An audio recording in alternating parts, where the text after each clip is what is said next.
latest weather, traffic, and news updates online at 560theanswer.com. Now, from the Signature Bank Studios,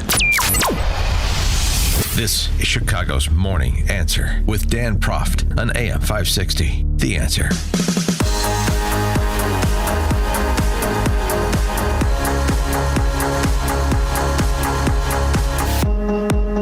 Top of the morning, Dan Proft here. I can understand why people have trouble discerning what the truth is, particularly when it comes to these geopolitical matters, because, you know, I'm pretty good at it. I read a lot, and I'm having trouble here. Over the weekend, we have the Trump 28-point peace plan in Eastern Europe is an ultimatum. No, it's collaboration. It's induced chaos, including among our NATO allies. No, it is fostering progress. So the characterizations all over the place in the media, among pundits, among politicians, are more or less mutually exclusive. So it's a little bit difficult to discern. That's why we're going to talk to Stephen Bucci momentarily. The 28-point plan includes things like cap on Ukrainians' military manpower at 600,000 from about 900,000 now. Could they even muster 900,000 if they needed to at this point? Putin gets Donbass, the Donbass region in eastern Ukraine. Ukraine forfeits its right to join NATO. U.S. and Ukraine recognize control of Crimea.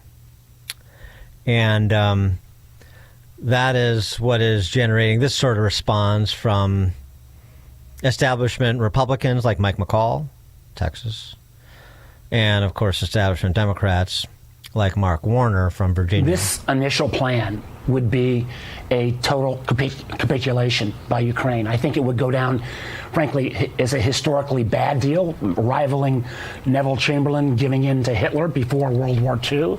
The idea that the Ukrainians would be forced to give up the balance of the Donbass, cut back on their military forces, frankly, never be able to join NATO. And my fear is that you're going to hear not only bipartisan pushback, but the whole idea that this was drafted without Ukrainian input. You've got the Europeans pushing back as well. And my fear is the person who's watching this as close as Vladimir Putin is President Xi in China, because if we throw in the towel on Ukraine, I think that gives, frankly, more fuel to the fire in terms of Xi taking on Taiwan. I think this is a bad deal all the way around. Yeah, the establishment media. Well, and let me give a little bit more Warner. Clearly, first. this plan was at least initially laid out as simply Russian input and no Ukrainian input. Now they're saying there has been Ukrainian input. Now the president is changing his mind again about whether this is a final offer or not.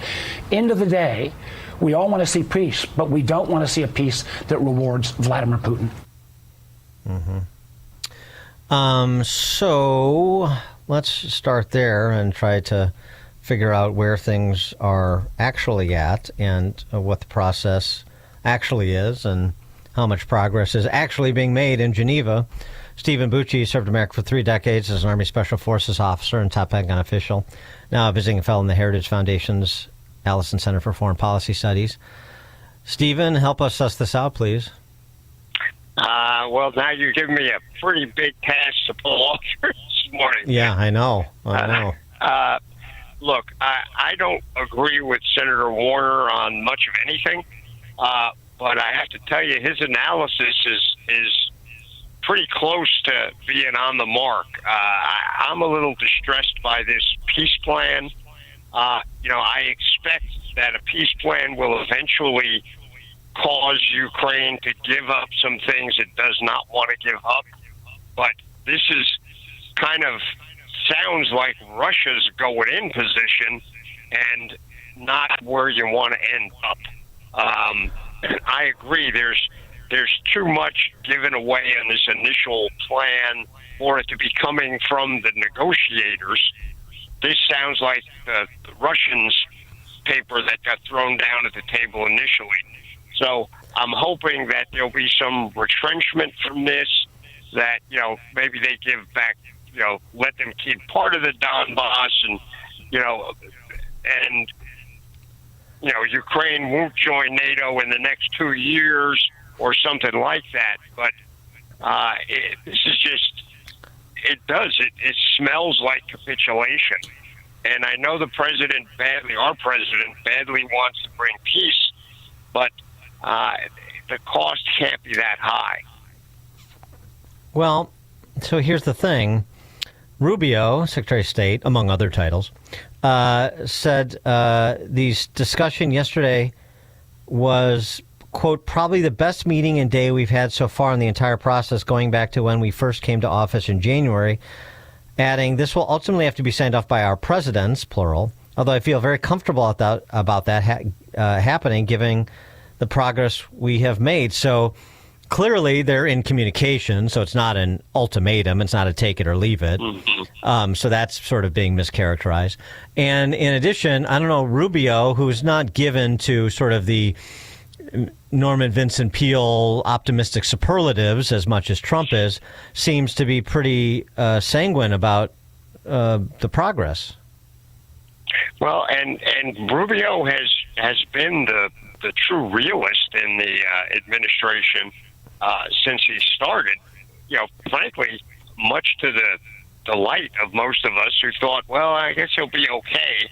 But he's turned out to be a tough guy, but not an unreasonable guy, right, in lots of these situations. So that's heartening. That's good. I do have a lot of trust in Rubio's ability to call him as he sees him and not, try and hit us with a bunch of wind up the skirt. But this is what's being put out, so that's worrisome. Hopefully, as I say, it'll get trimmed back a bit, and hopefully more than just a little bit, and get us to some place in the middle that might actually be, an okay deal for Ukraine, as opposed to where it stands with what's been announced. I don't think it's a good deal for Ukraine. Well, but I mean, in terms of what is realistic, I mean, what would you say? I mean, you were sort of hinting around at it. They keep more of eastern Ukraine, the parts of eastern Ukraine they currently hold that would be ceded under this, at least initial proposal. That would be a for example. But I mean, what are the other for examples that are realistic if you want a cessation of hostilities?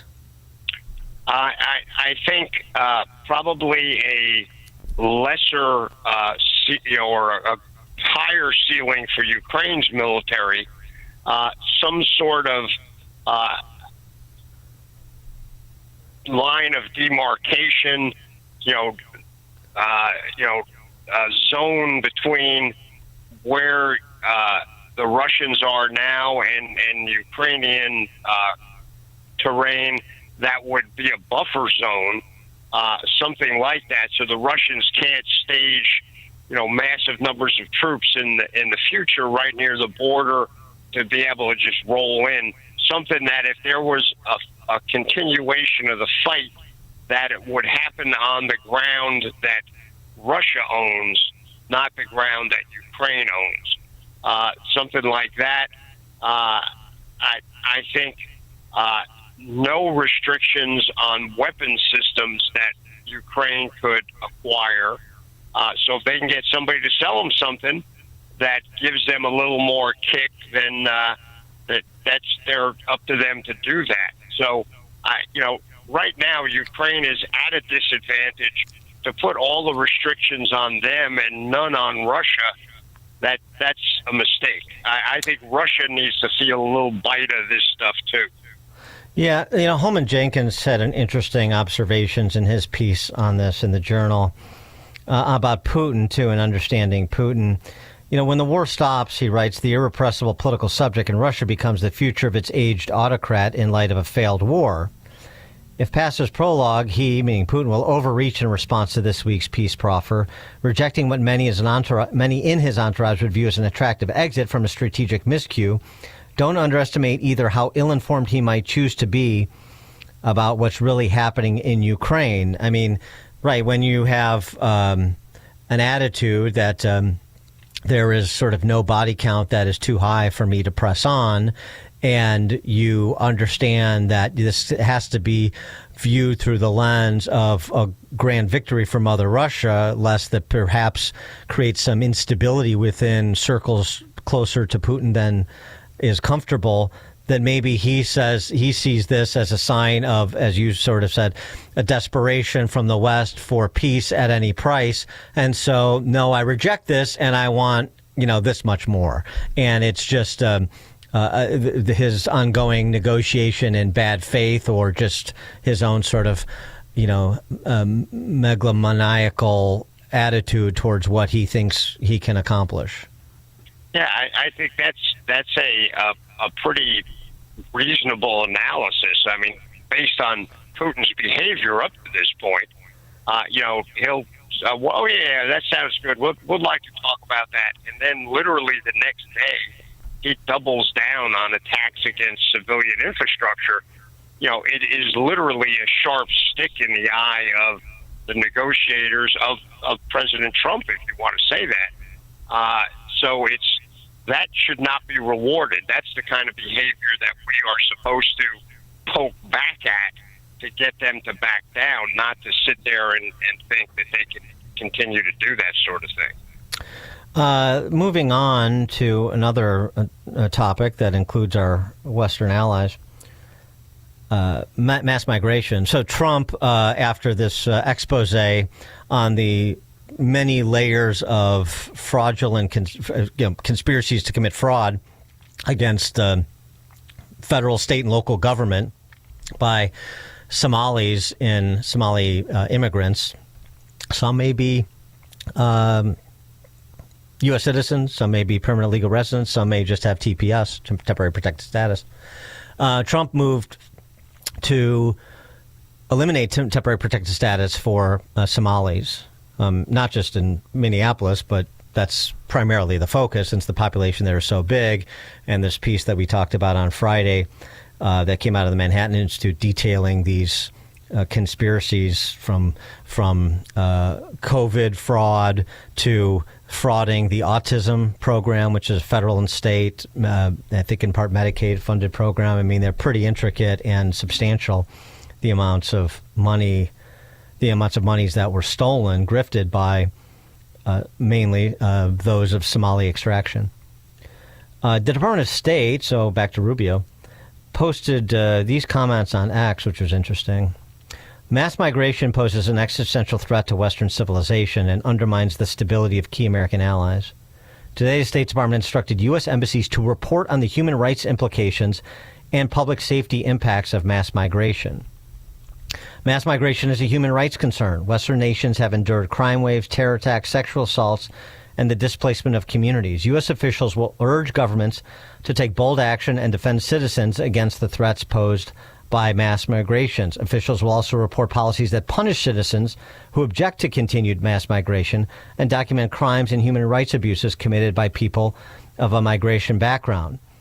And goes on from there, documenting some high-profile examples in the UK and Sweden and Germany. I mean, we could document many, many in the United States. So the State Department, per the president, taking a much more aggressive posture than just an offhanded comment Trump makes to Keir Starmer when they see each other a couple of times a year. Much more aggressive posture, telling the West to save itself by getting serious about border enforcement and removing people who pose a threat to the public in their countries, just as Trump is doing here.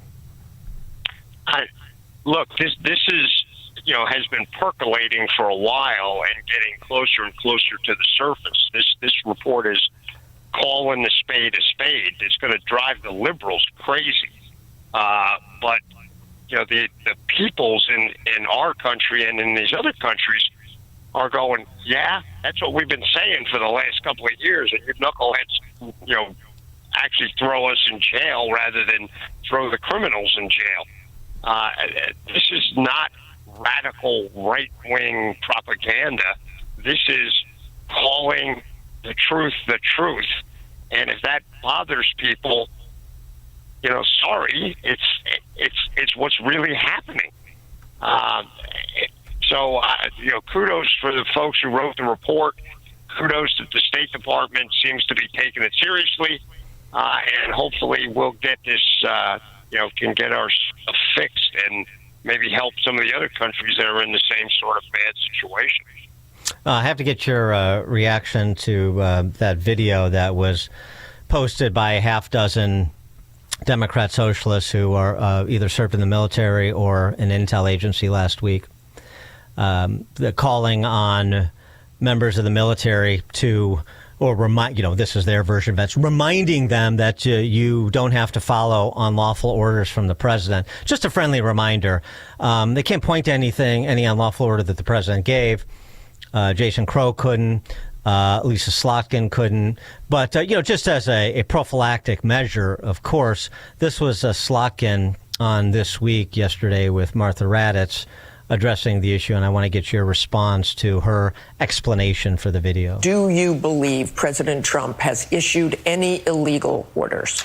To my knowledge, I am not aware of things that are illegal, but certainly there are some legal gymnastics that are going on with these Caribbean strikes and everything related to Venezuela. And be specific about that. Let me read you what Senator Lindsey Graham said about your video. You owe it to the men and women in the military to be specific about what you are talking about. What these senators and House members did was unnerving, and it was unconscionable to suggest that the President of the United States is issuing unlawful orders without giving an example. Yeah. So for me, my primary concern is the use of U.S. military on American shores, in our cities and in our streets. We've seen now the courts overturn the deployment of U.S. military into our streets, including here in Washington, D.C. When you look at these videos coming out of places like Chicago, it makes me incredibly nervous that we're about to see people in law enforcement, people in uniform military get nervous, get stressed, shoot at American civilians. It is a very, very stressful situation for these law enforcement and for the communities on the ground. So it was basically a warning to say, if you're asked to do something, particularly against American citizens, you have the ability to go to your JAG officer and push back. It's really something. First, she starts with Caribbean strikes, which is something Jason Crow did not raise. And then she goes to the whole, militarization of our cities and takeovers and sending the military to secure polling places in the midterm elections and so forth. So, which is the concern? They don't have a concern. This was, to me, completely contrived, political video to remind the country that there are some people who actually served in our military and in intel agencies, more so our military, that are Democrats, and this was red meat for the base and nothing more. These defenses that they offer, Crow's and hers, are quite weak tea in my view. What's yours? You're 100% right. Look, they were very cautious in what they said in the video, that they were just basically repeating the regulation that we used to train our soldiers on in basic training. What is an illegal order? What is your responsibility? We've been doing that since World War II. Right. And for them to sit there and use that hectoring tone, and the implication is clear in the initial video that they are implying that this is going on and you need to be a part of it to stop it. That's your responsibility. When they knew nothing that's been done has been established as violating any sort of law, international, domestic, or anything else. And now they're playing defense because they got massively called on it, not just now by, veteran communities, active duty members, or in some cases, even the left-wing part of the press is calling and going, well, what's the example? This could happen. Well, that's not what you were saying in the video. So, they've been caught on their baloney announcement and reminder story, and now they're backpedaling massively because they don't want to be censored as legislators in our government, or and anything else, because these calls of this being sedition, I'm not sure if it's sedition, but it was definitely mischief making.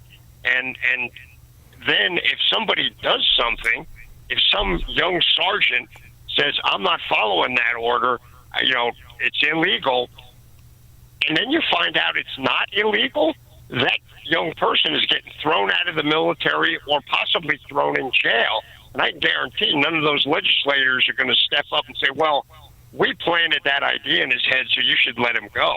Oh, no. They'll use him as a cause celeb, like Abrego Garcia, for as much political capital as he provides until he no longer provides political capital, and then just let him rot in the brig.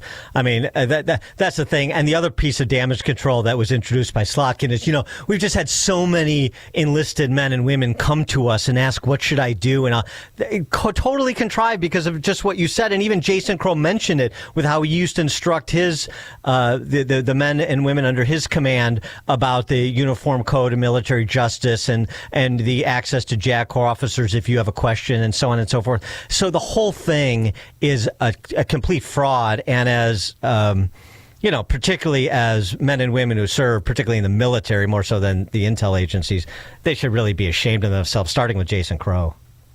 Agreed, 100%. And there's lots of folks out there with way more credibility as military officers and leaders that are calling them out on it and saying how much BS this is. It was obviously somebody in the political shops there in the Democratic National Committee said, hey, this is a great thing. Let's leverage these veterans. Yeah. And these people should have known better than to even get involved in it. Stephen Bucci served America for 3 decades as an Army Special Forces officer and top Pentagon official, now a visiting fellow in the Heritage Foundation's Allison Center for Foreign Policy Studies. Stephen, thank you as always. Happy Thanksgiving. Happy Thanksgiving to you. Take care. Take care. And he joins us on the Turnkey.Pro answer line. This is the morning show more Chicago radio listeners are choosing. This is Chicago's Morning Answer on AM 560. The Answer. This past year has been one of the hardest in MyPillow's history. It's because of you that they are making it through. They want to thank you for your continued support by extending their wholesale prices on classic